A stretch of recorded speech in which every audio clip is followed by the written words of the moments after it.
Wow. Hi everyone. Hi everyone. So welcome to the Global Game Jam bonus round panel. Welcome. This is the game world building panel, and we have our guest here today. I'm your moderator for today. I'm Thomas, and we have our guests, our three lovely guests here. We have Lydia Ho from Metronomic, and we have Mr. Johann Lim from UOW, and we have Mr. Shern from UOW as well. All right, so since today we're going to talk about game world building, so since today we're going to talk about game world building, first of all, if you if you guys don't mind, introduce yourself to the audience first. We can start with Lydia. Ladies first. All right. Hi, I'm Lydia. So I've worked on some mobile games and some console games, which are later ported to PC as well. Some of them are Post Night, Tiny Guardians, No Straight Roads, and also the Kings League series. Oh, nice. Moving on, Mr. Johan, can you introduce yourself? Hi, I'm Johann Lim. I currently lecture at UOWM Malaysia KDU as a game design lecturer, and I do cover game world creation as a subject. Before this, I was in a studio called E1 Studio, and I was involved with a couple of projects there, one of which got released for a period of time called Hoodwink. Oh, Hoodwink. Yeah. And finally, we have Mr. Shern. Would you introduce yourself to everyone? Hello, people. Call me Shern. I handle some of the modules as well in the University of UOWM. Coming as a part-timer because the other rest of the time, what I'm doing is I'm writing scripts for feature films and TV shows. And off and on, I do actually get approached by game studios because one of the things that I tend to do also is narrative design. So I design either the narrative framework or I write the material itself for them. So in that sense, I definitely needed to touch base with a lot of the world building processes. Cool. So you mentioned you did wrote scripts for TV show before this, is it? I'm currently with one right now. So TV shows tend to have a team, so I'm in the writing team.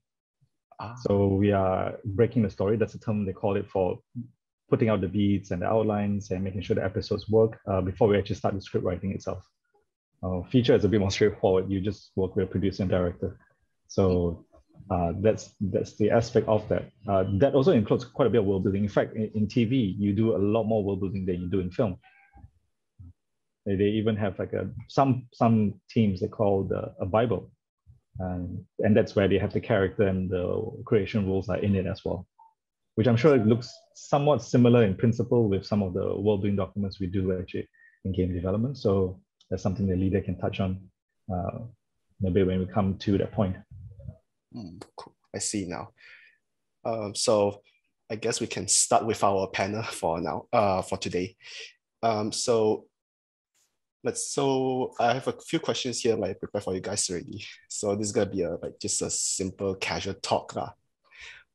Okay, we start off with our first question here. So can you guys share what are your personal favorite IPs, current existing game series that you can think of in terms of world setting? How do I say this? Any game series that you like in terms of how their world is built in the game. Let's say I have some game series that how do I say this? There are some game series that I like their world settings, like how Dark Souls is. What about you guys? A few came to my mind, popped in. So one of them, probably a very mainstream choice. I have my reasons for it, which is the Star Wars universe. I tend to watch the films when I was younger. And sometimes during, I don't know whether, I'm sure most of you are way younger beyond our generation, at least Johann and mine. We those of you, you may remember your parents or your older siblings during the holidays, especially like National Day or Christmas, they tend to they have reruns of Star Wars on RTM2 or maybe TV3. And we'll watch it out of sequence actually. So my very first Star Wars movie was not A New Hope, it was actually The Empire Strikes Back. And that actually had, even looking back and reading the scripts, that actually had better world building than the other two old ones. But let's not talk about the film, you asked for games, right? So one of the reasons why I still choose Star Wars is because Star Wars universe, in fact, George Lucas' greatest contribution on the movies, not the characters. It's allowing us to access the world, that's true. But the rest of the time, we played so many more games that really expanded on the rules and features and settings in Star Wars. And I think that actually didn't rely on the central characters in the film, and that's great. Like the thing about world building, you know, is that it needs to stand on its own without needing to be reliant on singular characters. Another IP that I really respect is actually Bastion by Supergiant Games. And they did their world building really, really well. And the last one for me, at least at this point, will be this action RPG. I'm betting most of you probably don't know it. Y'all are very familiar with Diablo 2 because there was Diablo, there was a beginning of it, right? But after playing Diablo 2, I've tried a few more action RPGs, but I always came back to one game which I find had just the right amount of depth for world building, a bit light on the narrative, but strong on the lore. That's still considered narrative. This title is called Grim Dawn. For those of you who don't know how it's spelled, I'll type it in. Grim Dawn sounds familiar. It's only a team of 13 people, mostly remote. They're mostly in the States. And they are, you might know of a game they did previously, it's called Titan Quest. And after that, they moved to Grim Dawn, and Grim Dawn, ever since then, had 2 DLCs. They now just recently got onto Xbox. But it's a pretty old game. It's about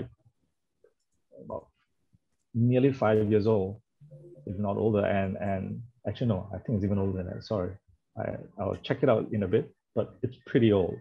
The art looks dated, but it looks very colorful in the sense that it's very vibrant to the setting. And they did their world lore very well. Like a lot of things are shown to you rather than explained to you, which is what good world building is. A film example will be Hayao Miyazaki's work. He doesn't sit down to explain to you, he just shows you the world. And you just figure it out as part of the fun. And that's what these 3 games for me do. And to me, it's a sign of great world building. And what about Mr. Johann? Do you have like any favorite IPs? I'm gonna go for something really old, and I will plug this wherever I can. It's this really old game called Star Control 2. Okay, now that's really old. Even I don't know. It's now available as the Earth-1 Masters, like free source or something. Hang on, let me quickly type that down. Earth-1 Masters, and it's just a fantasy of, you know, what if space was filled with aliens and interesting alien people who genuinely looked different and behaved differently, and we had to do something together. The starting premise is something like, we managed to send a bunch of colonizers off to like Alpha Centauri or something. Then they had to start off their own colony. We lost contact with them, and then stuff happened. And now that you come from Alpha Centauri, like, hey, we managed space flight again. Let's go and see what happened to the world. And it's been taken over. And it's loads of aliens all around. It's like, oh my God, what do we do? And yeah, it's a fantastic game. The whole package is just awesome. I love it. They play a bit of stereotypes with the aliens, but in a more clever and cheeky way, rather than just typical like, oh, these are all the greedy traders, and oh, these are all the, I don't know, whatever, religious nut jobs. It's more, there's more depth to it than that, which makes it really enjoyable in all sorts of ways. So go play it.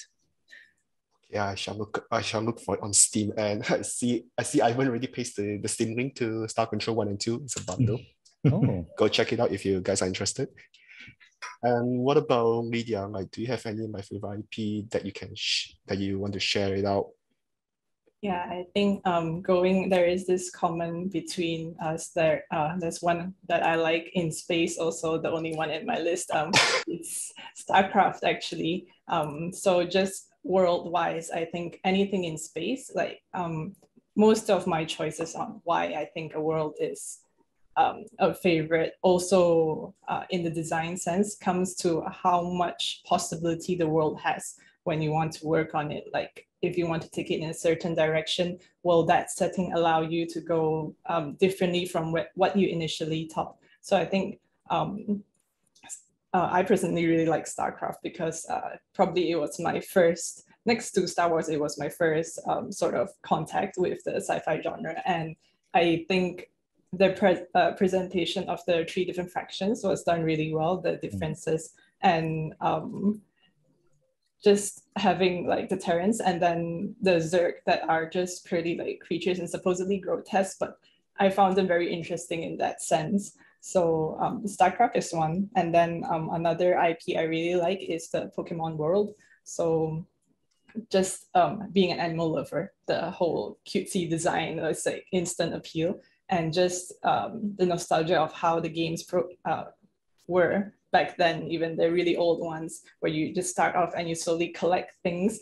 I enjoy games that could like allow for collection a lot. So that was really like enjoyable. You know, you could collect like a lot of Pokemon, or you could just choose to not collect them and just go for your favorite ones.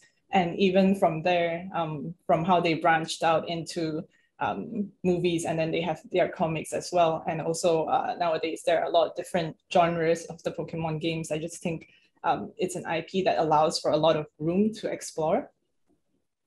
And one final one is this game called Omyoji. So it is based on this system called Omyodo. And I just think it's really interesting because it took a system that does exist in our world, even though it's more like set in historical times and does have an air of mystery to it. So the game development team, I feel, does really well in exploring the mysteries of this system and also implementing it into their game mechanics and narratives as well. Interesting. So far from what you're sharing, like your favorite IPs was, I think they all have one similarity, which is sci-fi. If I want to share my favorite IP also, I don't really have, I mean, mine's not sci-fi. I mean, as I mentioned, it is Dark Souls.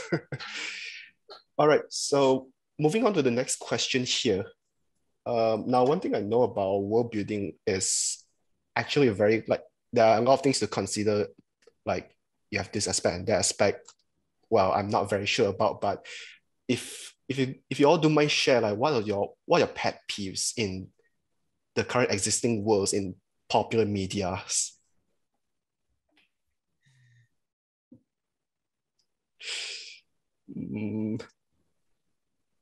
We can start with anyone wants to go first. Johann. Okay, fine. So I was laughing when Shern just said Star Wars just now because I'm like, okay, so Star Wars. Let's go with Star Wars. I think what has happened too much with Star Wars is they've gone for okay. Saying it clearly, it's about inconsistency. And you know that's the clear like definition of what I'm going to, the rest of what I'm going to say, which is that they've gone for anything that's cool, let's throw it in. Whatever looked cool and felt cool, we'll just throw it in and whatever, live with whatever the consequences are. Yeah, so you have, I don't know, all this material where Star Wars 4, 5, 6 feels different to 1, 2, 3, feels different to 7, 8, 9, and then there's all the in-between stuff of all their animations and the spin-offs, all the side stories. I mean, it feels like the spin-offs and side stories do try and connect to the larger world that is being established by those core movies, but it's the core movies themselves that have just gone all over the place. In the chase of cool, they've forsaken consistency in their world. And just to throw something else out there, I think that applies with World of Warcraft as well. I think they've had to, yes, I think they still do quite well in entertaining their core target markets, but also sometimes the consistency of the world and characters sort of just whatever, man, whatever sounds cool right now, let's do it. So consistency is my pet peeve. So consistencies. Inconsistency. Yeah. Yeah. Inconsistency. Yeah, that would be right. Yeah, Yeah. if you look in comparison the TV shows, especially Clone Wars animations and their games, they are a lot more consistent with the rules of Star Wars and the films themselves. Probably because movies are so high profile, they ended up getting approved to also cater to safety choices, whereas games and TVs are a bit more like out of the spotlight. You have a lot more space to play with. You look at The Mandalorian and Vision, right? They're really able to move out of that space, but having the same baseline that they're keeping to, that counts for a lot. Yeah. So, and what about you, Lydia? Like any pet peeves you have in the current existing? Nothing particular comes to mind, but I suppose like what Johann said, it is when you try to have something in the world that doesn't make sense. So in a way, just for the sake of having something, because I don't know, maybe it's a trend right now. So you want to have it just to capture attention, and actually it doesn't jive with the rest of the world. Yeah, that would be the only thing I can think of. I see. But speaking of inconsistency earlier, right? What Mr. John mentioned about inconsistency, I did thought of like Final Fantasy 15 earlier. Not in terms of the game, but like comparing like they have a side animation, they have OVA. I forgot whose story was it about. Was it about Prompto? Like the settings in Prompto's story compared to the main game, it doesn't feel like it linked or what. So that's what makes me confused also. Yeah. All right. Moving on to. Sorry, I think I was trying to think about pet peeves. I don't have a pet peeve per se because I think different games try to use wellbeing differently. But I have a pet peeve sometimes outside the game, and I think there might have people here who might take offense to that. I have a huge pet peeve against the Fate Stay series. It's so damn hard trying to follow and so obtuse, and I find it difficult to appreciate because I'm not someone who actually really goes through all the materials, and so when I watch something, I feel like I'm not even like in the middle of something. I feel like I'm in the middle of something that's happening, and I should know all these things, but I don't. And then you have so many Fate Stay variations out there, right? And I haven't looked at the games yet. I only watch the animations, and that's pretty difficult. So after a while, I just stopped following, even though my friends tell me, dude, you just watch, it's really good. So I've only touched so far the Fate Zeros and etc. But my pet peeve is just that they went the other way. Like instead of not enough, they went too much. And I think Fate Stay for me is a good example of when it's too much. Even just to state, those of you who know Tolkien, you may not know Tolkien, but you may know his work, Lord of the Rings. There was an interview once where someone asked him, I think they were fans of his book, and they asked him, Mr. Tolkien, we noticed that your characters in some of the stories mention particular locations. I'll just say A, B, and C. Like they mention A, B, and C in part of conversations. It sounds very natural, but we got really interested. Would you be writing anything that goes into those locations so that we see the rest of the world? Tolkien has a very interesting answer. I'm paraphrasing here. He said, no, I'm not going to do that. But the reason why he doesn't do it is because for him, A, B, C, the locations were meant to be, if this is a concentric circle and then you have the main spaces right in the center, anything that is at the edges makes the world feel big. And he keeps it deliberately vague. The moment he creates details and builds and writes within that, the world becomes smaller I'm paraphrasing. And therefore, for him to then create the world to be even bigger, he'll create D, E, and F.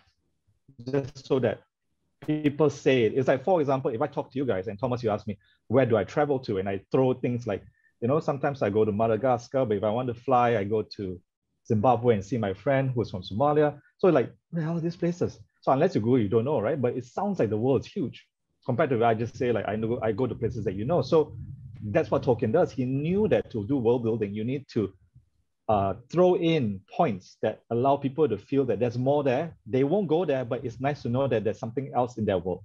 So, which is the opposite of what Fate Say does. Fate Say tries to explain everything. Everything is going to be covered at some point, and it's touching everything. It's great material for them. I'm not saying it's a bad business process, but just as a person who's consuming this, who is not a deep fan of Fate Stay, it was very hard for me to access because I had to then try to manage and juggle all this information. So that is my pet peeve when something goes too much. And I know for video games, they will never go that far because it's too expensive to do that. You will never have enough time to do too much world building until the game releases. So at least I know for games that they won't go that far. Speaking of Fate, I think I'm not sure if the current game that they have is Fate Grand Order. I'm not sure if they go that far enough in terms of the stories and their worlds. But I played for a while, then I stopped already. Mm-hmm. Yeah. Oh, it does.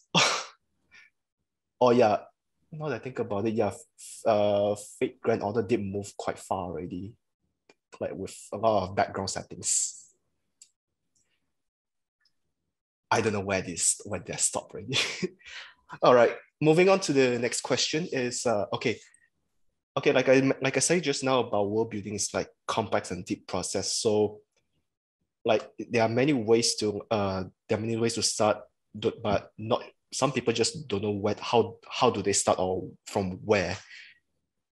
So my question is like, what is like your creative process? I mean, how do you approach or how do I say this? How do I approach or to start the work to start world building process, and how is the workflow is going to be?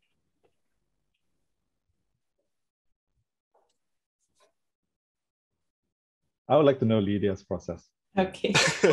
I was waiting for you to like name someone. Yeah. Okay. Yeah, I'm not gonna pick someone. Let's just go with whoever Yes. speaks first. Okay, so mine is, I guess it also bridges narrative design. So when you're working on a game, it's not just what kind of world you want to build, like out of the blue. You don't get a like purely blank piece of paper and like you just start dotting things on. My experience is most of the time there is a certain direction in mind, and that direction is usually very closely linked to the game genre or the mechanics, the gameplay in general. And that is a factor that I do keep in mind as I develop the world. So that is one factor. And the other one is preference as well. So either it's a direction from the team that, we want to go into a more, let's say, a more medieval fantasy setting, or we want to try something else, that also factors in. And then if there is no direction like that, then it comes down to pure preferences, like what would I like to see to help push this gameplay? Like if this gameplay is something aggressive, do I think a setting like this would help it, or will it actually give sort of a mixed message when people play it? Like why is it set like this? And unless that bizarre contrast works really well, and so it still factors in, I have to take in the gameplay. And yeah, and in terms of expanding from that process, it would be, there are two extremes. So one is through a big picture. Let's just say going by an example earlier, like we were going for something fantasy, medieval fantasy. So I would look into everything medieval fantasy. And in that scope, is there anything in particular that stands out to me and would make more sense in this game? Would it help push the unique selling point of this game? Does it make the gameplay make sense to the player? Like, or does it actually, like, in this setting, the gameplay just feels like a really tiny part, and when you play, you just feel like there is a lot of unknown or irrelevance. And then the other extreme is I only work with something really small, and like just details I have, random details, and I try to lump them together and see if it fits into a larger picture. So most times when things don't fit into the larger picture, I have a habit of documenting all these random details or ideas, like things I come across when I do research and exploration. So I have a lot of what I call library documents where I categorize my ideas. And even when I'm working on another game, or even if I'm just writing in my personal time, sometimes I will go back to these documents and just look through the points and see if it works with the current project I'm on. Interesting to know. All right. Nice. So, Mr. Johann, if you can share, like, what's the process on this? Like, how's your thought process on world building? Okay.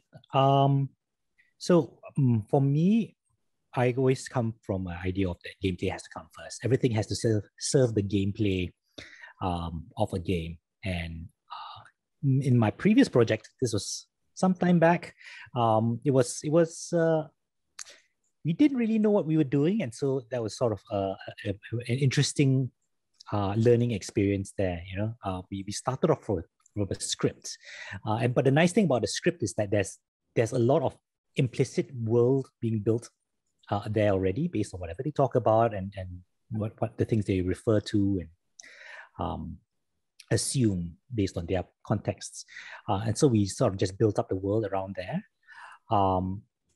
And things that I've picked up from there and put into my game world creation subject now would be, so you firstly, you have a game idea, you probably have some themes, some bigger high level things that you want to achieve, you know, whether it's certain target market, certain topic, a certain field, whatever it is, those are things that you want to start with. And then once you have that, one of the first things to do is to set out the environment. Where is what's and you know what's there? What does the world look like? Because the next thing you want to be doing there is to populate it with people, and the people are the complex and interesting things. Right? We human beings seek stories and experiences of other human beings or other sentient beings, and you know, people are shaped by the environment, and the environment was there first. So that hence this order, right? So you have the environment, and then you start putting the people in, and then you start building up from there. What are the people like? What do they believe in? What do they do? What do they eat? What do they, you don't have to go so deep as in, oh, they've developed, I don't know, multi-generational best chicken rice. You don't have to go that far, but more, okay, this land is great for horse breeding, and therefore they eat horse meat. Like, okay, you know, whatever you give a decent enough reason, people will accept, right? And as long as you do that, so you want to fill out the spaces best for all the things that the player will need to experience as part of your core gameplay. And then you want to hint off the other things that are out there without you needing to go out there. You know, that Tolkien thing that Shern said. You imply there's more to the world without actually wanting to clarify, because you don't need to spend any team effort on doing that, and number two, because you want them to focus on the gameplay that you have created for them. Yeah, so start with what's the game about and what you're trying to do and what's the theme, etc., and then the world, actual physical world, and then you fill it with people and all their depths and complexities. And, from there, a common thing which my students will be horrified to hear about again would be a handy tool for populating the people and what they do and believe in would be Maslow's hierarchy of needs, yeah, the pyramid. And you just walk through it like, oh, what do they do for food? What do they do for shelter? What do they do for I don't know, taking security and war with each other. And that you just walk through that, and that sort of helps you fill out your populations and what they went through and what they're interested in. All right. So Mr. Shern, what about your thoughts process on like approaching world building process? Most of the projects I'm on tend to be teams approaching me. So they already have something in mind. They just want to expand the world, or they have the world building already, they just need to organize it. And one of the things I tend to ask them is that, what are the pillars of your project, right? So because sometimes it's a film and sometimes it's a game. I just, what do you want to do? So it's a game, I ask them, like, what do you want the players to do? Or what do you want the players to know? And there's always that one thing that they can have an answer for very clearly. And then we just essentially build around that. So say, for example, it's a video game, and the video game is about people being very scared whenever they try to use very normal items. And that becomes the thing for that game, and then everything revolves around that. What kind of world building can we do that makes things feel very eerie from the mundane? And another time, someone want the team, the project, they wanted a project for people they want the person to open every door that they can see.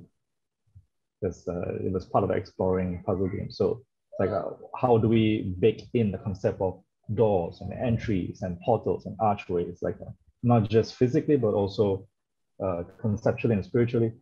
So like the idea being that it is a layered approach to the same pillar reverberating throughout the various parts of the experience of the player. So I tend to do that. And even if it's a project by myself, I will ask the same questions, like what is it that I want the player to do or to know? Or in this case, if I want to go even more rolling back, I'll ask, like, what do you want the player to experience? So like, if I want these players to be in a multiplayer game and I want them to all operate from one single vehicle, everything that I'm doing in world building, it revolves around the idea of like, you are attracted to working together on the same vehicle and going places with that vehicle. So understanding those pillars gives you choices, and the choices then lets you research the relevant materials and benchmarks. And one of the things that I also like, again, I'll reference Star Wars again, it's great to have a central conflict. You don't necessarily need to get involved with it, but it needs to be impacting the space that you're in.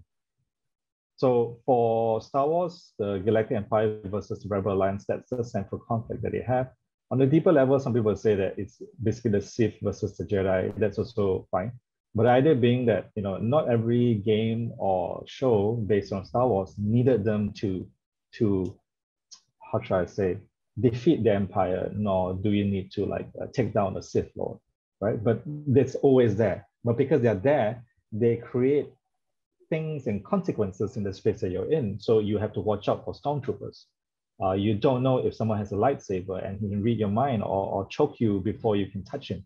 So those are kind of considerations that you make. And that's great, because world building is about, and for me, this is what I think.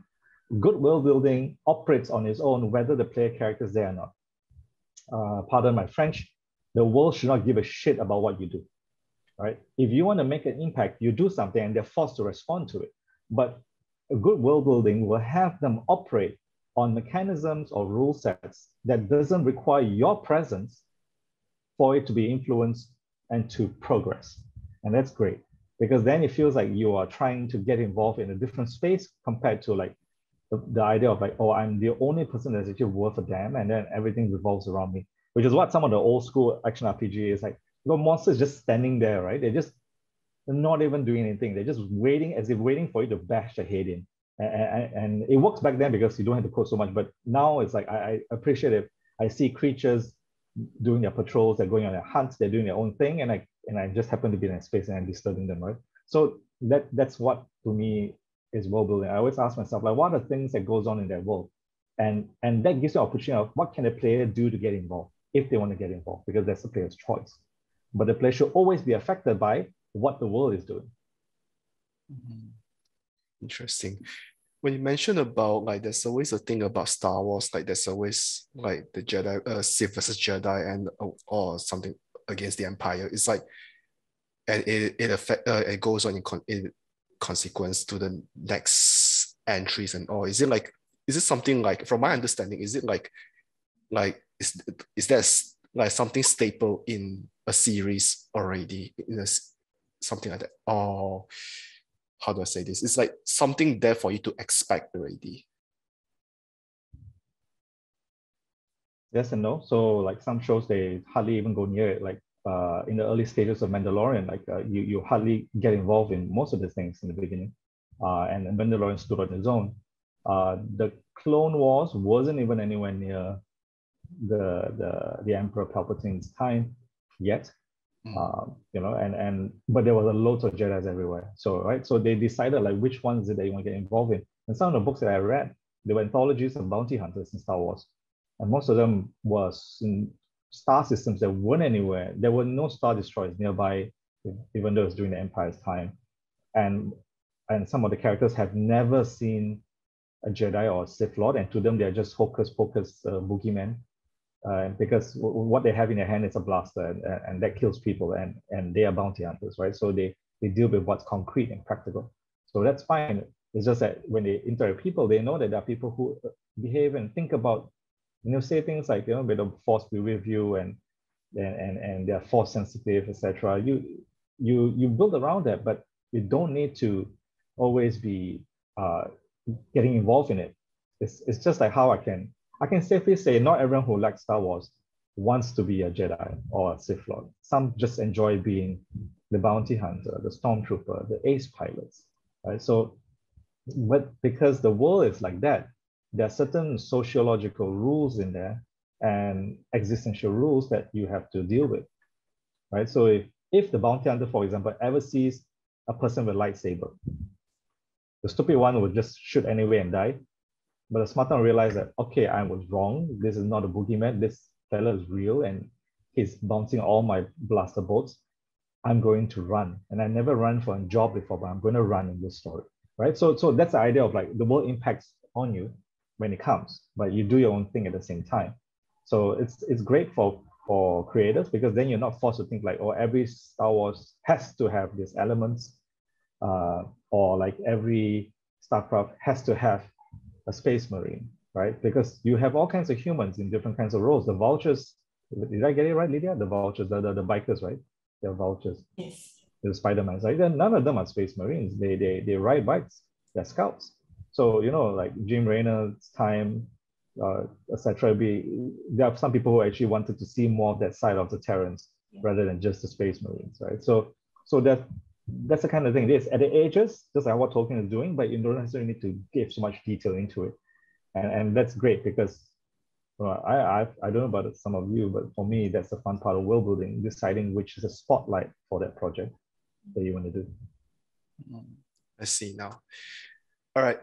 Now about game world building, right? There are some other factors that, how do I say this? There are some factors that might contribute to it. So, for example, like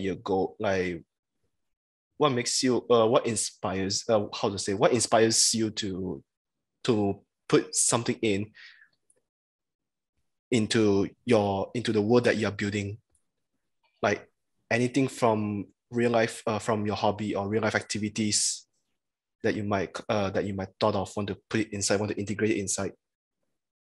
Like, yeah, like for example, like if you're like traveling outside, like has there been any weird or special incident that came to your mind that makes you want to put into your game world?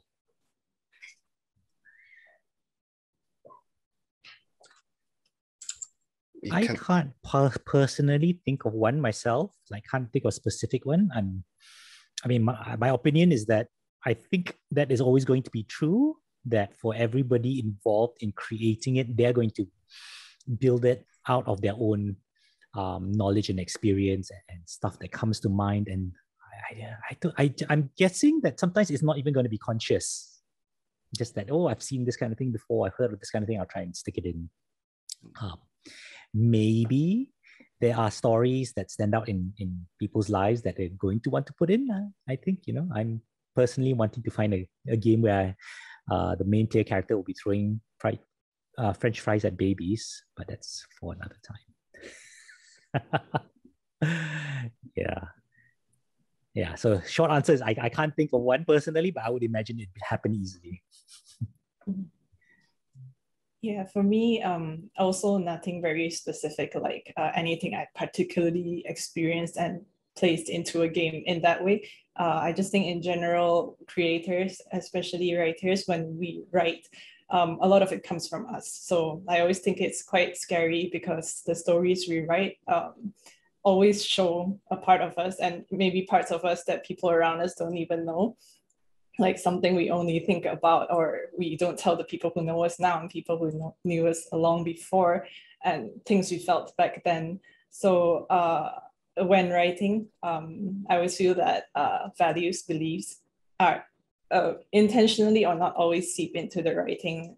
How I would view a character as good or bad or gray comes from my experience with people. And one thing I think when it comes to that is to always look into other art as well, like other stories. So films, books, I like to watch and analyze a lot of them to see what makes a character or a trait, let's say, different from story to story, people to people. And in a way, through the analyzing, that becomes part of me. And when I write, that part of me is also applied into my world building and stories. See. So, Mr. Shern, do you have like any real life things or real life events that they might think like came to your mind when you integrate to your world? Yeah, I'll answer you in 3 parts. The first quick part is it's opportunistic. Like if you like something and the game happens to be revolving around it, you're able to bring to bear your personal background, experiences, and insights, or whatever hobby interest that you've garnered. So that's extra deep knowledge that you have, and that allows you to inject some mode of a framework that grounds the whole thing, because you sort of actually know that subject matter by chance when they bring the project to you, or if they know that you had that background and come to you specifically for it, then all the better. So that's opportunistic. So it comes. The second part of this is I'm someone who have an above average level of curiosity. I tend to, even before Wikipedia exists, I tend to like Google and read a lot of things just because I find it interesting. So even though I have a science background, but I enjoy artistic aspects, I read a lot of sociological and humanities. If I find out something, like just today, I was out on groceries and I was trying to find out, like, how do you tell the difference between hard and soft cheese? And how do you know that what is POD, like, point of origin, and where they're made from, and how do they give credibility to that stamp? Does that mean that, and is it organic or not organic? Which point of it is not organic, right? So, and I just go into this deep dive, and my family knows when I'm getting to that state, and I'll probably be there for like 2-3 hours, and I'll pop out of there. I'll say, okay, now I have all the info that I'm curious about. And this comes to point number 3. I'm sort of more like a Doraemon.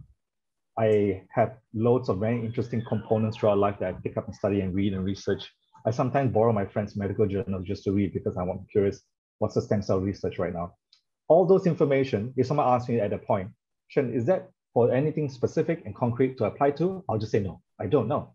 I'm just interested in what that is because that's something about the world that I didn't know. But it's sitting in my little pocket in my brain. And at some point, whenever I'm on any project, someone says, you know what? This character, he's a cook. And one of the things he's bringing to his kingdom is how to ferment milk into cheese. And I'm like, I know exactly what we can do with that. So, so then you pull it out of your Pokemon, Doraemon thing, right? So the idea being that I never knew when it comes in, but over time in various projects, I always have something, and I'll say, and they're like, how the hell you know this shit? Well, did you know the real? No, I don't. This was probably 10 years ago, and it's just in my head waiting to be used. So because the thing is, when it comes to narrative or design, sometimes you don't know, and that's why it pays to be curious. the more knowledge you have, the more options you have, the more tools you can play with. And when the time comes, you use it. So I guess I don't have any specific hobbies that I'm pushing for, but more like I tend to have enough stuff in my Doraemon pocket that whatever the project is, I'm going to ask myself, how much of it can actually be practically used? Or I just tell the project team that this is what I know and we can do this sort of way. What do you think? And sometimes they want this, sometimes they want something else. But the idea being that, I mean, I always tell designers, not just writers, I always tell game designers, it always is important to read. I won't say just read because shouldn't just be an armchair person, but if you're able to travel around and experience it, that's fine, that's great, that's important. But if not, reading just means you are trusting in the wisdom and insights of other people who've done it and they went through the trouble of writing it for you. In this case, I'm assuming the younger generations don't necessarily just read articles, they tend to prefer going for Twitch and podcasts and videos. Works the same way. Do include that, whatever it is. But the idea being that you are gaining an understanding of the world around you beyond what you can do as a single person. And that's why we have education. The idea being that it allows us to connect. And I say education, I don't mean just formal education, but the idea being that the ability to grow intellectually and connectively about the rules of your world. And as a designer and writer, that's fantastic because you have direct impact in your project because all that information isn't just useless trivia. They at some point become your Doraemon moment and you pull it out of your ass and then they're like, sure, that works, you know, and then that becomes part of the project. It's something like if it works in a certain project. Like when the time comes, then slap it in like, damn, it works. There will be always a time when it happens. Like I never knew there will be a project where I'm really into marine science and etc. And then a handful of projects came in which were based on underwater, and you know, that became my moment. So that was opportunistic, and it was a student project actually. And I was just helping them out, but I was able to give a lot more than just developmental processes because the subject matter happens to be one of those that I've been for a long time. That's actually interesting. Right. Okay. So another question is like, apart from exploring around, like when it comes to world building, when it comes to out of world building, like do you have any personal hobbies which actually contribute to you as a world builder? Like during your free time?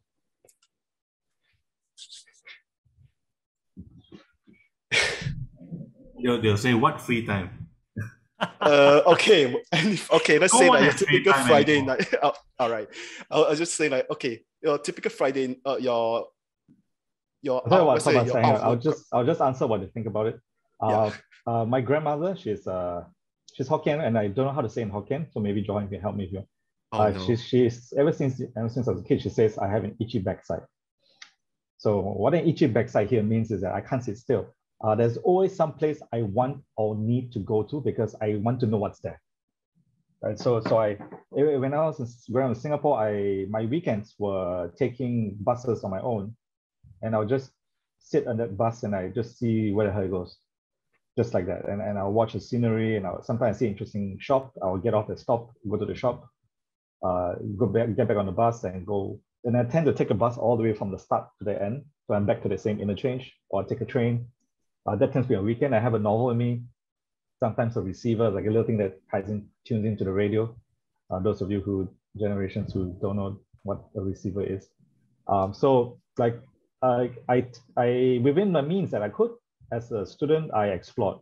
I spent wisely my money, but definitely a big chunk of my time was itchy back cycling. So even now also I tend to know quite a bit of places to eat because I just really like traveling around, finding what those things are, these little corners. In a sense, I'm playing a video game. I'm going off the main path, the main quest. I'm looking for side quests, exploring the little nooks and crannies. And I think that dynamics of how that works in real life tends to give an idea of how we like it to be done. And that actually reminded me of how like Metronomics founder Juan Hasmir did his approach creatively with his team for the Final Fantasy project he was on, that because it was based on a road trip, and the team literally went on a road trip they camped, they found places, they put your hands in places to pull out insects. That's not wrong. It's not wrong. It actually works because you are trusting the creative geniuses of the entire team to find the opportunities as part of the training to put it into the game. So for me, it was my itchy backside. Oh. Mr. Shern, are you still there? Just want to confirm. Yeah, I'm still talking. I guess Zoom was protesting my use of the word backside. That's why it's doing that. Oh no, it responded to you to itchy backside. Self-regulating my profanity. Oh. Okay. All right. So I guess that's your personal hobby. Like, I guess that's a personal hobby that contributes to it. Mr. Johann, what about you? Do you have anything to share? A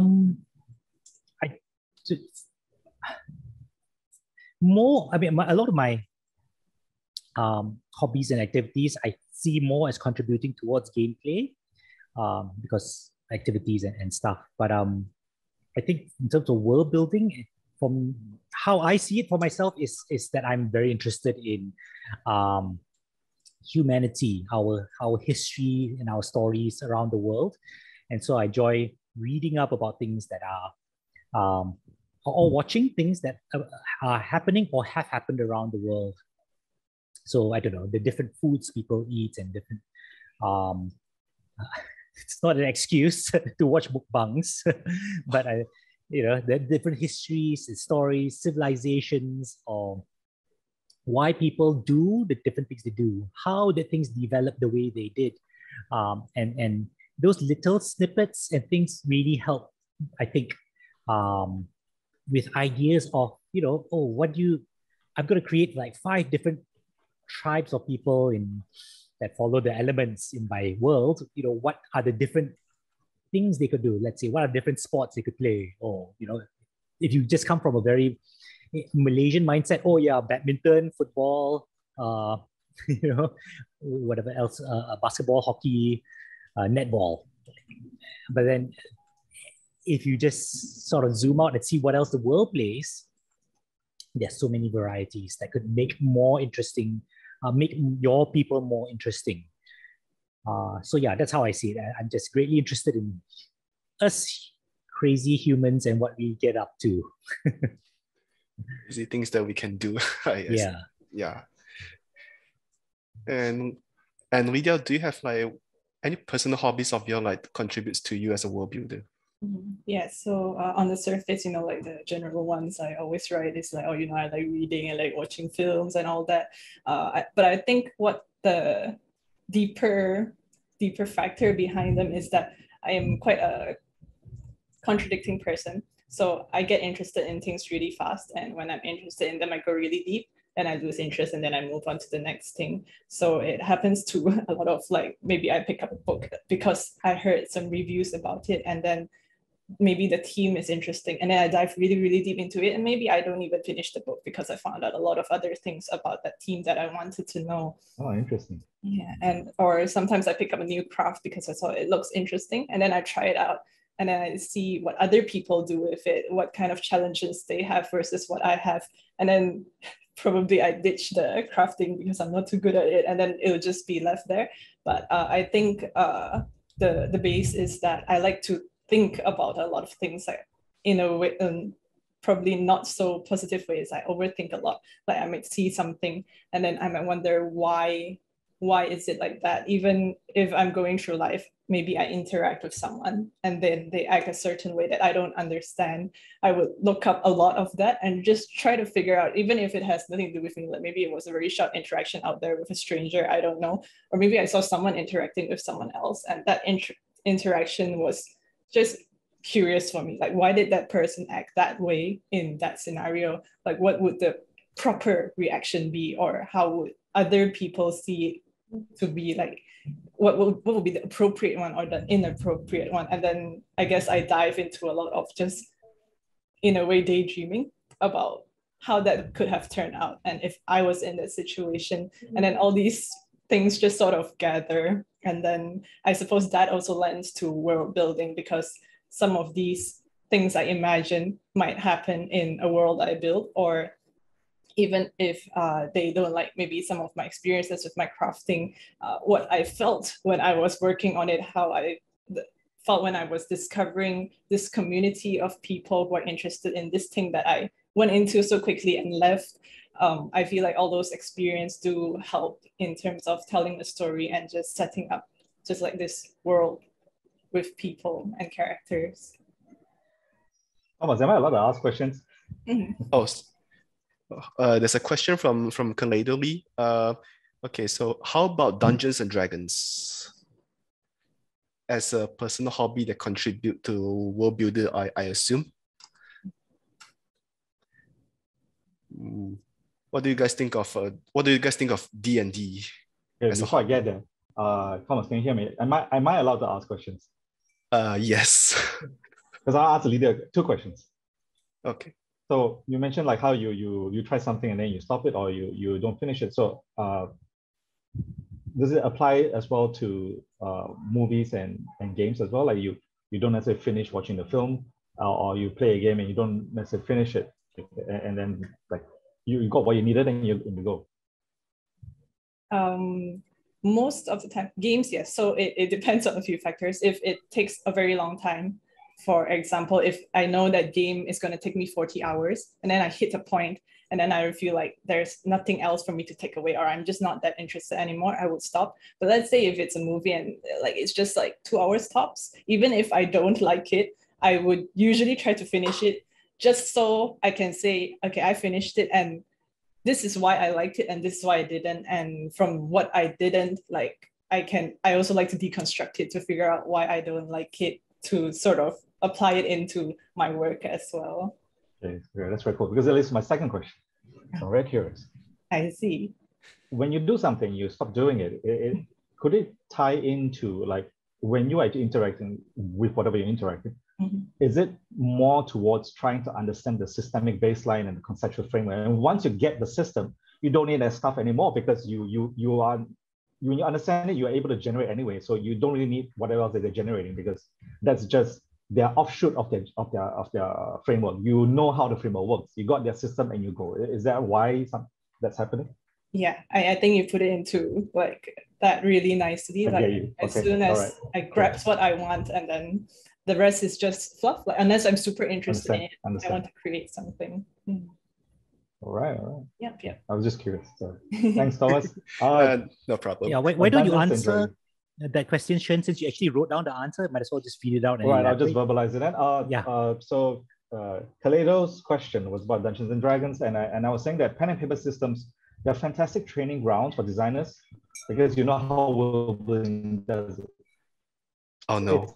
It's the easiest way that's not digital to practice it, because when you got to figure out what the skills are, the rules, and you have to let people play in your playtesting. It's a game. It's already a game without anything else other than a piece of paper in your mouth, right? So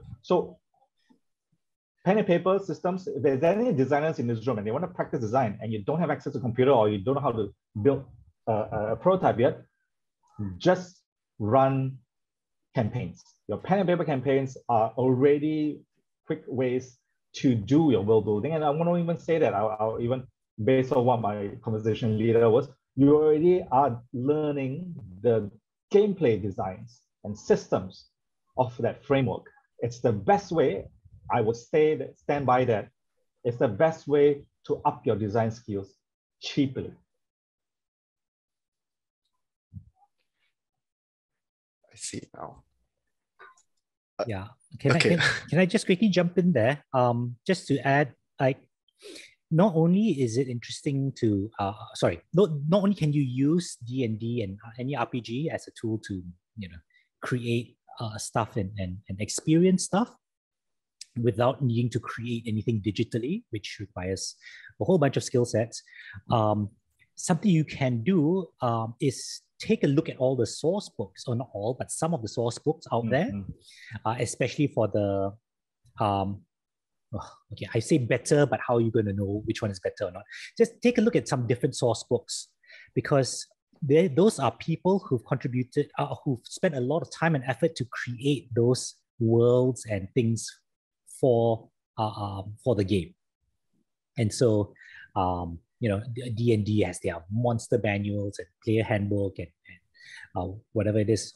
All RPGs will have some kind of source book, i.e., book of a lot of stuff about this world, right? And then just read through, jump through. You don't have to study it, but just as you flip through, you'll be flipping through worlds and things, and it should be quite an enlightening experience.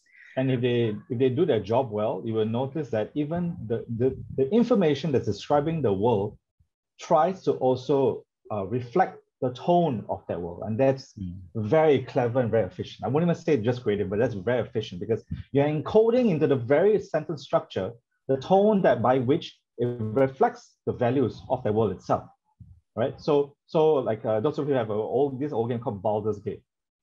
Baldur's Gate, back then, my brother bought the original and it came with a freaking manual and you read it, right? The way it described the game and the rules of the game were used high fantasy language by a person who travels through that world. And that's very, very smart way to do it, right? So world building it's not just dry descriptions. You're actually making the tone of it match that. And that's very, very powerful process.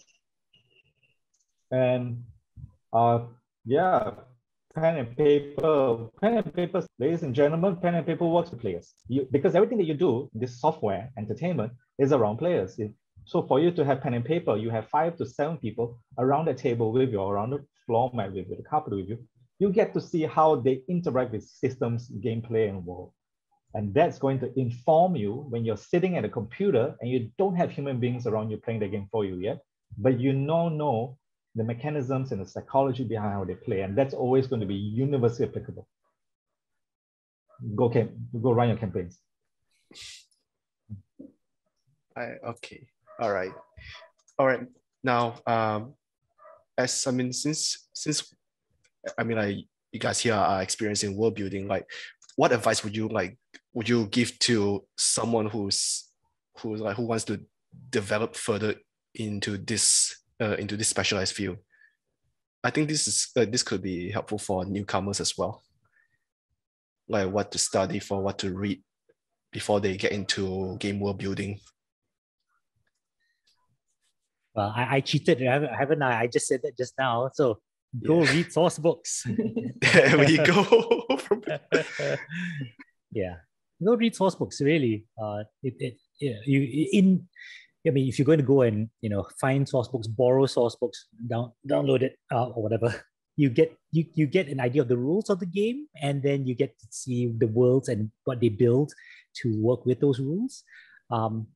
It's a great way to have a look at how it's done. Yeah. And because I want to know Lydia's answer and I want her to come in last, therefore, as the best, I'll come in second. So here's my thing to the rest of the people in the room. I know I mentioned earlier, go and play and run a campaign, but the idea being that I will borrow Lydia's word, deconstruct. And this is what you do, because I'll share in a bit on how film writers do it as well. When we want to understand the film and how it's written, we watch the show, we read the script, and we watch the show while reading the script, and then we see how that translates from page to screen. We see the various versions of the script sometimes and see why did they make certain changes, why did they structure the scenes this way, so on and so forth. So the deconstruction actually teaches you how those things are done. Now, how does it apply to video games people who want to be developers in video game specific world building? To borrow Lydia's word, deconstruct. And here's what I want you guys to do. When you go to the games that you enjoy, later on you can try games that you hate, because it works both ways. Go to the games that you enjoy, but this time with your lens, you pay attention to everything else, and I say this very clearly, everything else other than the plot you see in the cutscenes.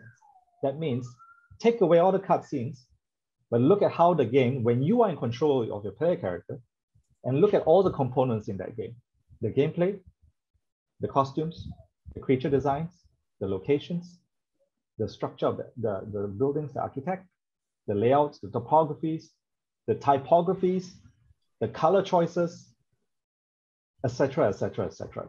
Look at all those components and deconstruct, ask yourself, what is it about the world that you can learn from that? Because that's your job. When you are in a position to be a world builder, and the studios may not always have the budget to do a plot through a cutscene, and they still want narrative in the world, that is what you'll be doing. You'll be using every aspect of the game world to do that narrative. You deconstructing the games that you enjoy allow you to see how those teams manage to do that and reflect it from every asset of the game without relying on just the cutscene alone. Because that's the thing about cutscenes. Cutscenes are one of the few non-interactive ways that we have in the game. It has its own little attractions. I'm sure there are people here who really enjoy, what the hell's the guy's name? Hideo Kojima, and all that long ass solid stick cutscenes, right? And you know, yeah, done in a certain way, and there are people who enjoy it. But there are a lot of games who deliberately don't want to do it, or they just don't have the budget to do it, and they may not have the skill set to do it. But everyone needs to make a level. Everyone needs to have gameplay mechanics. Everyone needs to have a character and models and costumes. Everyone has to have monsters and enemies and NPCs. Everyone needs to interact in-game dialogue. Everyone needs to have inventory. Everyone needs to walk around from place to place and have a culture. All those things are world building. So in any game that you are going to work on, and any game that you deconstruct, those elements will be there. And that is how, without doing anything else, you will then start to build a very, very reliable library of tools to see how is it can be done. And that's great to producers because it means you're doing everything through things that they have to make already. And that just means one thing to them. It is cheap to do world building. And you want them to say yes to the ideas that you're providing. And one way to do that is, how do you show you can do those things cheaply? And finally, we have Lydia. I think Johann and Shern covered some really good points. Like definitely read, like know more about how other people build worlds and analyze, deconstruct. That's very important because through knowing how other people do things and finding out the little pieces is very important in you building it. And I guess because those two have been covered, I don't have much to say. I can add on that two other things. One is to discuss. Because I think I found my love for deconstructing or analyzing through talking with people. Like even when we talk about movies or games, like why did you like that game and why did I not like that game? And through those differences, you can find that there is no right or wrong in certain world building. Like some people just have a preference, but for the game you're working on, the project you're on, why would it work better and why might it not? I think understanding people and understanding yourself is also important in the process of building the world. I say that in a sense where my own preferences, like why, if I have certain biases and whether they are applicable to a project or not, by understanding myself, I feel like it's easier for me to sort of accept or exclude certain things in my working process instead of vomiting everything I feel about a project or a certain topic or interest.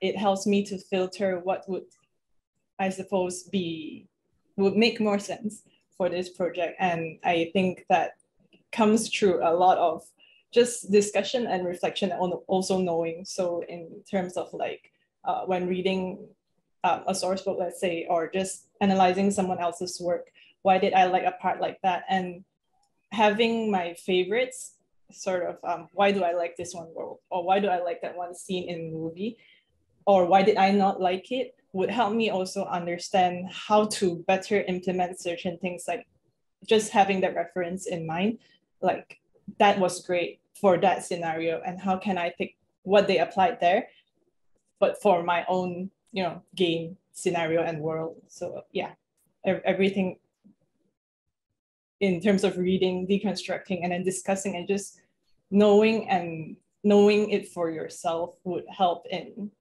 the application of it. Now, I see we're actually like running out of time already. After this, we're gonna leave we're gonna leave it to open the floor for Q&A session. So before we open the question to the floor, is there something like you would like to give a shout out or like to a project that you are currently working on? Like we can start with Lydia. I guess I'll shout out to my previous projects.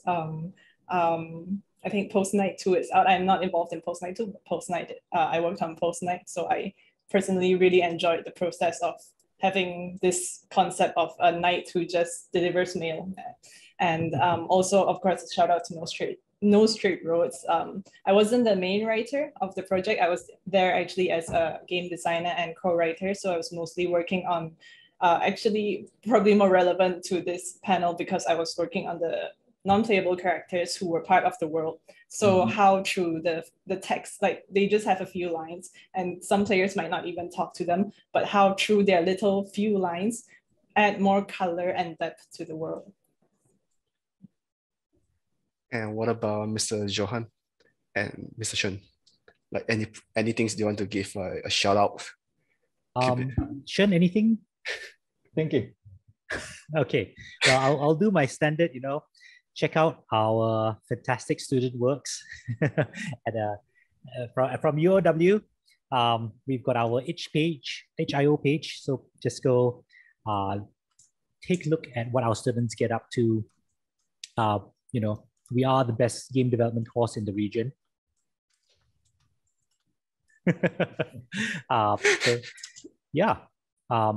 Check out what our students get up to because I'm quite proud of it. Yeah, even though I'm not actually literally on it. That's my general shout out. Mr. Shern, do you have like any shout out? Anything you want to shout out for? Now that both of them answer, and I kind of understand what is it that you guys want, I don't have anything to shout out for. Partly because some of them are MBA. It's okay, understandable. But if in terms of what Johann's talking about, if you want to see how world building is done, playing games, in this case, Johann mentioned the final year student games, and I'm sure various universities have student games that they put up. You can play them and ask yourself, and using Lydia's approach again, the systemic deconstruction, in that 1 hour when you play the game, are you able to get anything? And the great thing about it is that because they're students, they're around and they're alive and you can talk to them. So if you're really not shy, contact them, ask them, what was the world building process? I mean, those of you who are really hardworking about it, right? Call and talk and contact, right? Because that's one of the things that I noticed, like I agree with Lydia, bouncing off with people, whether it's talking about what the film is, what the themes of this narrative is, or what your gameplay systems are, like talking with people actually is part of your learning process. Aside from just reading and doing and thinking, right, the verbalizing is actually a great way to process information, especially those of you who are extroverts. I guess if I want to do it doesn't count as a shout out. It's more like a suggestion. I'll just do a suggestion. Recommendation also can. Promotion. Oh, it's not promoting anything that I'm doing, but I would like those of you who have the patience, and I'm going to type this down in the chat because the title might be a bit long. The title is called, I want you to play this game. Those of you who want to be designers and world building, you need patience for it because the UI sucks ass. It's really bad because we have better now. That's the good news, but it worked when it was empty. But it was one of the few games that without 3D art, it was a 2D game, they were able to actually have a lot of coding in the back end that made the world run persistently. It was one of the few games that had huge real-time day-night cycles with NPCs and creatures having their own behavioral cycles according to the location and the time. And the game is called Ultima 7, the Black Gate. And I'm going to type it down. Because the word 7, they use Roman numerals instead of the number.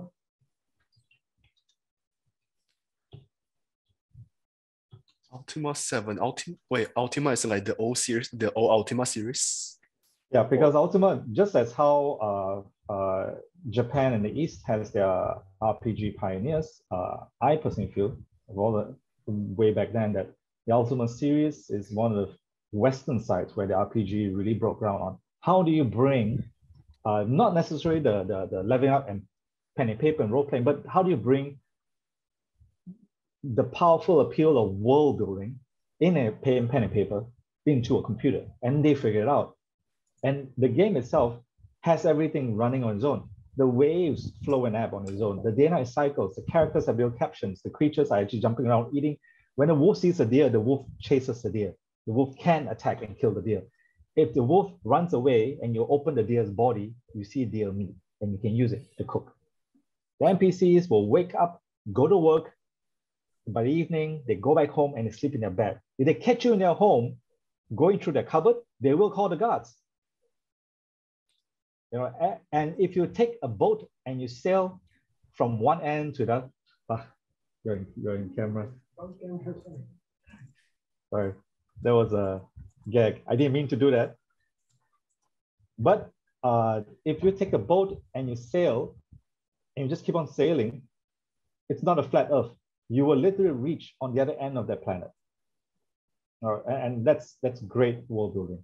So because the spaces you can go to, the interactions you see going on, and sometimes I just have my characters stand there just to watch what's happening around, because they will have little dialogue pop-ups, kind of like Sims, but they have it in English. So if you sit inside a tavern, you actually see people come in, the tavern waitress will greet them.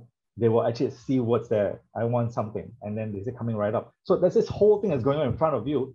And you see long enough, when the sun goes down, they're done. They clean up and the guy will ask you to leave because they're closed. You know, so that kind of world building, I find that they were able to pull it off because they weren't bogged down by so much 3D artwork and assets. They just used gameplay and backend coding. And it was really very interesting. Ultima 7, the Black Gate. Those of you who are very curious, what were the beginnings and pioneers for RPG and computer games? Try that out. Swallow your patience. Sorry, not patience. Swallow your outrage at really bad UI and just try it out, just to see how the world works. You cannot run it properly right now. You actually need to do jump some hoops just to run the game, because that's how old it is. It was during the MS-DOS time, where I actually put in a floppy disk, Google what a floppy disk is, and you had to boot up the whole computer just to run the game. It's that old. But run with compatibility. It was doing world building that even some games now struggle to do, or had massive investment just to do. And that's something I always cherished when I was growing up. And that's always been one of my cornerstones for how does the world look like on its own without you doing anything. Yes. All right. So now we got some questions from our viewers here. All right, let's start with Ken Yap. What is your take on fictional or like cipher language in world building, such as like Klingon? So wasn't there a question before that? I saw someone had Victor Yap before that. I mean, if you're going in sequence, there was another question before that. Ivan's compiling. Oh, yes. Oh, yes. Sorry, Ivan. Thomas, I jumped the gun. It's okay. All right. Continue. All right. So, what's your take on fictional or cipher language in world building, such as Klingon in Star Trek or Albeit in Final Fantasy? Don't overdo it. They're not going to be used by the players. Don't overdo it. All right. Well, if you want to write an everlasting classic, on the other hand, then you could invent Elvish. I mean, it's a lot of work, isn't it? Creating a language properly. Like, seriously, got to study languages and sort of create a whole universe, a whole world in your mind of how things are and what words you would use. Because if you do a direct, what's the word for table? What's the word for mug? Not quite the same. Keep in mind the ones who did those examples, including Tolkien's Elvish from Lord of the Rings. Tolkien had background in linguistics. And I'm very sure the guy who wrote Klingon, the person who wrote Klingon probably had linguistic training as well. So if you don't have any of that, yours is just inconsistent fan fiction. So don't overdo it. So basically, don't overdo fictional language. No, because it's actually going to be used. The player is going to expect that they can use it. If they can't use it, they'll be pissed off. It's like, what the hell this guy's talking about? I can't use it. Because it's a game, right? I mean, it's a film, let's say go crazy. If it's a film or whatever, no problem. They'll just figure out somehow. I have no idea the language structure of the prawn in District 9. And it doesn't matter. Because I see his actions and his behavior. It doesn't matter. But in a game where the player is interacting and his power to do something, if he can't use that information, it's dead weight. Yeah. All right. I guess I can move on to the next question. Lydia, do you have anything to add on before that? Not in specific to fictional language, just language in general. I feel like even like at Metronomic, we have this sort of a core value that we would like to show more of Malaysians' culture. So obviously we always take into consideration the languages we have here, and even trying to incorporate that for an international audience. Like there's a lot of consideration that goes in. What word are you introducing, and why is that word important for your game and story? So just knowing the language, like the very basic to know the language and how that word is important for your game. Like I think those should be really heavily considered when you want to apply it. All right, moving on to the next question by Matthew Yap. Since you've been writing for a while, what's the difference between teenagers writing their OCs, their OCs online, and professional writers writing characters? I am going to just ask, and this will betray my uncleness. What's OC? Original characters. Okay, sorry, carry on. Yeah. Okay, yeah, so like what's the difference between teenagers writing their original characters online and professional writers writing characters? I guess to start with, I would say context and experience. I imagine someone who writes enough OCs would have a lot of experience to write better OCs. And so their experience from when they start towards like the point they are at is definitely going to show when they first, when they have barely explored how to write versus now when they already know and they have a library, they already know what works, what doesn't work, what their audience is, how to appeal to their audience. And then, so in comes context where, so OC's audience would be different from a game or might not, depending on what kind of game and story you're writing. So then understanding the context becomes important because the experience you have in writing your OCs and then how it fills in a character who is in a world, in a game setting, because then is a player, a real human, going to step into the role of this character you wrote, and how will that relate to the player? Because if just, let's say, if you're just writing purely like text, let's say fan fiction or short stories, writing is very different from you actually controlling an avatar and moving in a game. So knowing the context and difference would help to, I guess, position your character better in the different contexts. Is there anything else like Mr. Johann or Mr. Shern want to add on before we move on to the next question? I just need some context. Why is the teenagers writing OCs online described that way? Like, are they doing fan fiction of an original character in a universe? Are they writing a character in their own universe? Then that's just writing. You're just writing your own material. Right? You will always have original characters. So I'm just trying to understand why that phrase was used in that way, or what is going on. Someone explain to me this. I see mostly about self-insert fan fiction. I think it's a teenager thing. Okay, so that means essentially they just want to be in that world. So say for example, I am Dumas in Tatooine, right? So Dumas is the original character, but sorry, you're lagging. Mr. Shern, you're lagging. Is that what you guys are referring to? Hold on. No? I think you're lagging a bit. Yeah. Okay, you're back. Okay, so I'm just giving an example here. So let's say I create a character called Dumas in Tatooine. So Tatooine is a Star Wars material, I'm inserting my original character Dumas into Tatooine. Is that what you guys are referring to? So that means I'm using my character to explore the world of Tatooine in Star Wars. Is that it? So it's something or like in this case, since we say teenagers, am I interacting with characters of a show that I'm following to have a relationship with them? I think that also it's included depending on what direction they want to go, I think. Oh, I see. Okay, okay. So in that case, then I'm guessing this completely from an uncle perspective, right? So older generation.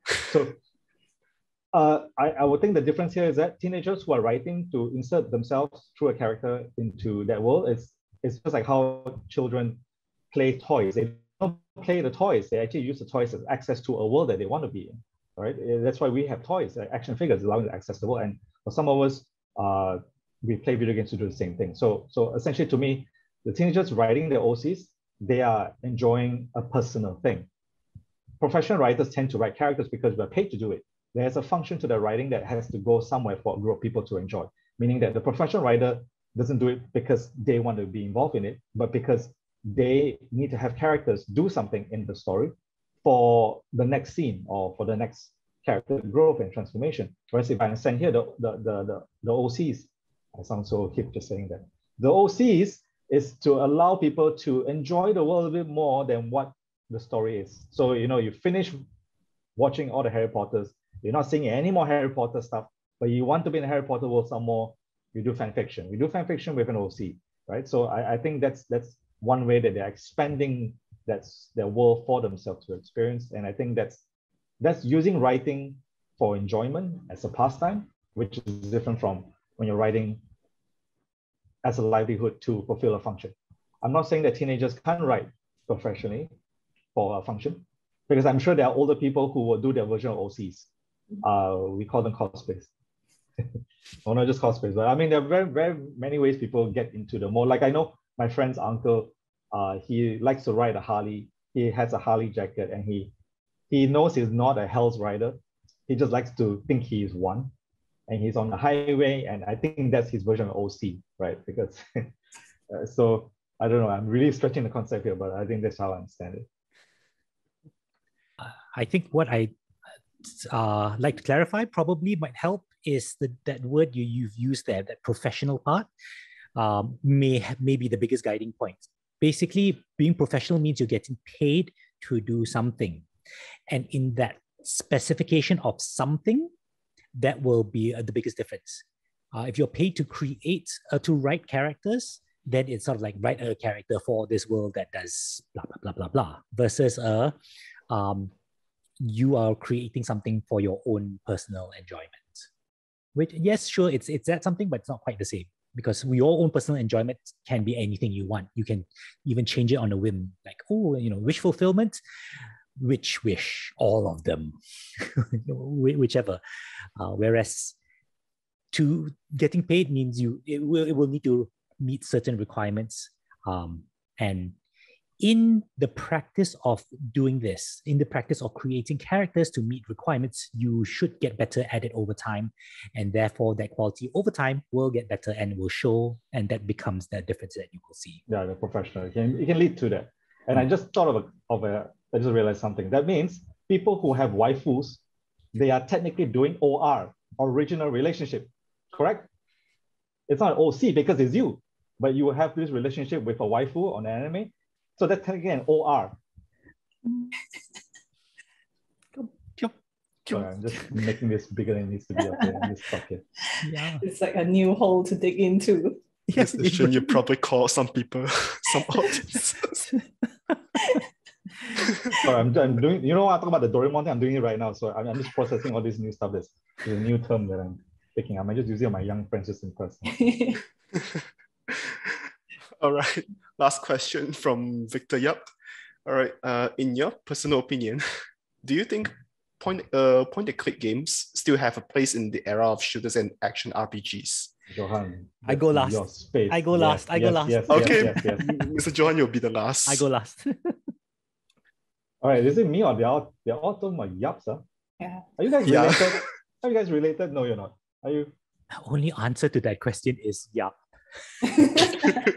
Sorry, guys. Sorry. I'm Sorry, I couldn't resist. Sorry. I'll start first, then I get to hear and enjoy the rest of the other people coming in. So point and click was point and click because there was a limitation with the way it's made. If you think about it, every game you're playing now, if it's a keyboard and mouse, it's a point and click. It's a point and click. Any character you play in a game, there's not your name and your IC name. It's role-playing another character. So every game you play is actually an RPG. So it's called point and click back then because that was just the way to describe this product when it came out. Marketing was trying to figure out how the heck do we describe a video game where you're moving a mouse and you're moving a character around, so it's point and click. So those kind of games, they're actually called adventure games. They go on an adventure.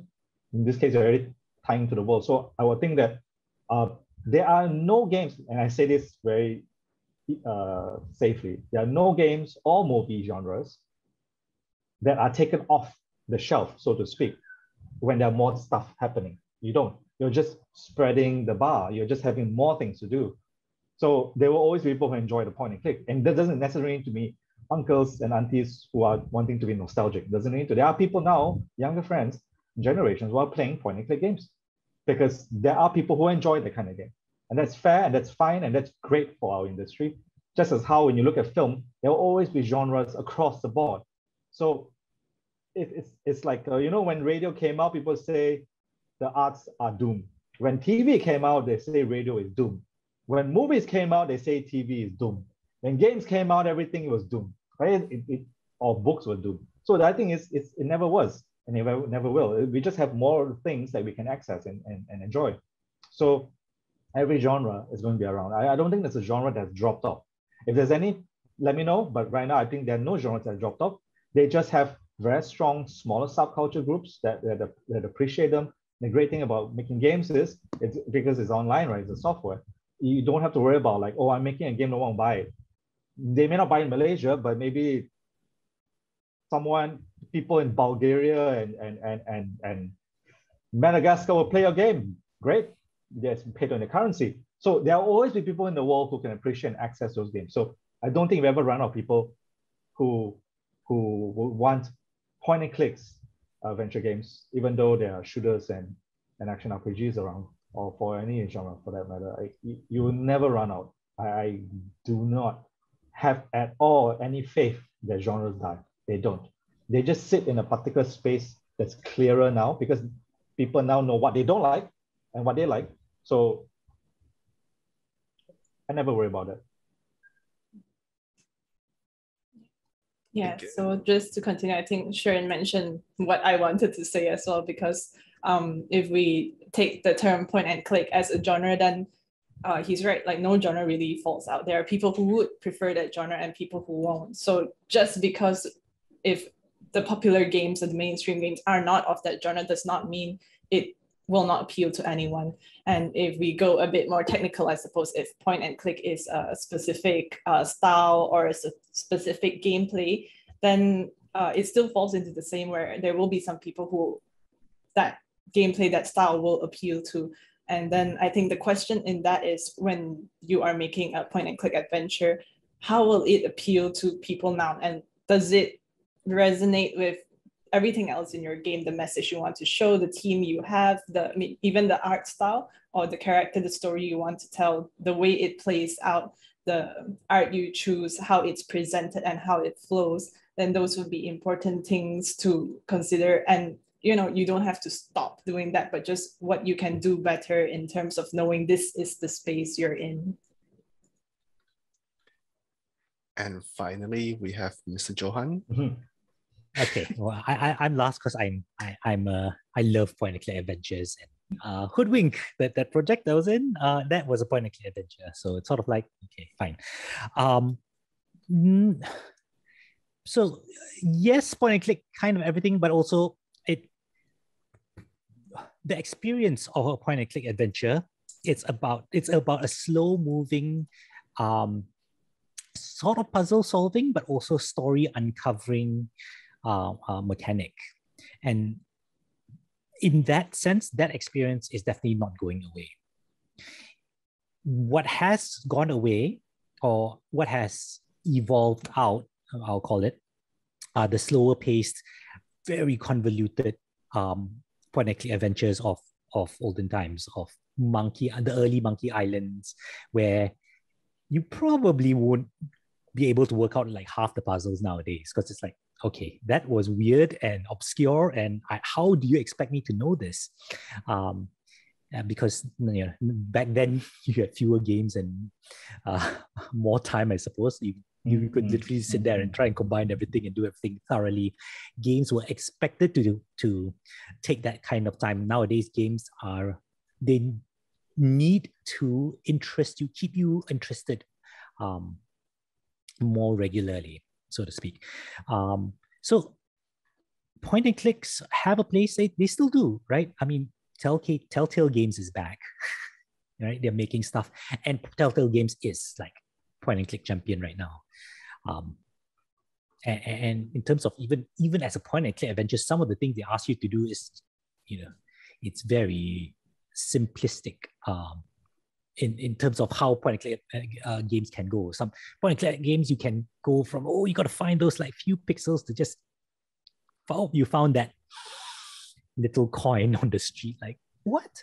Now it's like, there's only one place to click. Here, click here, please. Okay, done. Okay, bash that zombie. But people do still want that, right? Not every game needs to be stressful. As what were you comparing here? Shooters and Call of Duty, Modern Warfare, Valorant, a whole range of stress fests. Kill within the first millisecond or else you're dead, and go and sit there and enjoy the rest of the game watching it. Action RPGs as well, sometimes they're real Twitch fests, but the games have such a range, right? From real like fighting games, shooting games, all the competitive high Twitch rate kind of games, to really, really slow visual novels, to walking simulators, and stand there, do nothing, and that's fine. So yeah, point and clicks have a place, definitely. Lower end of activity. But yeah, I think somebody also, sorry, I can't remember right now, but I think some of the oldies have come back to do some game or another point and click. Anyway, sorry. Schaefer, I think. Schaefer's team. I'm thinking of him, but I can't remember any detail. Team Schaefer, I think like he's been making games recently. Yeah. At the same time. And Victor, I just passed you like a link down there, like Wadjet Eye Games. They make only point and click adventure games, and yes, okay, fine, that's specialty, but it doesn't tell you, right, how successful it is. They're successful enough that whatever that they're making, one of the games is on the Nintendo Switch. Now you need to understand that means the console manufacturer, Nintendo, obviously saw some value in their point and click game on their Switch, which is one of the latest platforms. So that's going to tell you something about where they sit in the industry's eyes, right? There is some value and respect towards that genre, and even the Nintendo Switch is showcasing one of their latest titles. Sorry, can I just jump back in? Since you said that, it's one of those things where there should always be one or two out there in the market, but not too many, because you just can't have that many, which is what happened to Telltale Games. They went berserk. Let's franchise it. Everybody, you've got Marvel point and click, and Batman point and click, and Superman point and click, and all the point. And it's like, people had enough. It's the same people who are expected to buy 20 versions of those games. It's like, cannot. So they died for a while. Yeah. Okay, sorry. Done. All right. So I guess that wraps up for today's panel. I guess there's no more question from audience. Yeah, there's no more questions. So there we go, ladies and gentlemen. And thank you.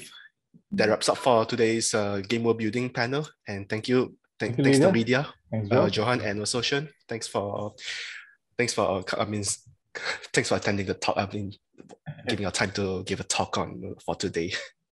Thanks so much, Thomas. Yeah, right. You're welcome. Thanks. The video will be available online on the Facebook group, and we'll be sharing the not personal details. Sorry. We'll share their links and whatever they would like to share. Freudian slip right there. Yeah, almost personal details. Their phone numbers, Whoa. Their home addresses now. All right, so we'll be sharing the information out. So do stay tuned for that. And thank you once again, everybody. I think we'll call it a day for now. All right, and then hopefully we'll see you guys. Yeah, sorry. I just noticed that each of the three panelists have different background types. So Lydia is filtered out. Johann is a completely different player. Mine is the actual one. So Johann in the metaverse. Please ignore my Doraemon moments. It's okay. got NPC came in for a while. So. Special guest. All right. Thanks so much, guys.